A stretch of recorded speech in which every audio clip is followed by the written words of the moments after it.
Hello, my name is María del Rocío Ramírez. I'm a last year student studying mechanical engineering at Tecnológico de Monterrey, Campus Guadalajara. I'm from Mexico, I'm 21 years old, and I'm engineering intern in a valves manufacturing company here in Hong Kong.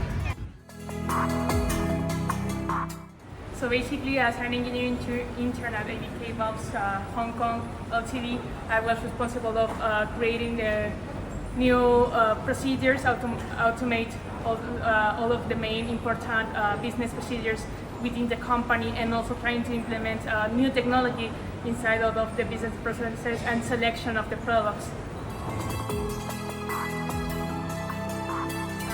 I picked Hong Kong because it will be my first time coming to Asia and being living in the other side of the world. It would be a great experience to have this full cultural immersion, working in a multicultural workplace, but also being able to experience a very international city such as Hong Kong.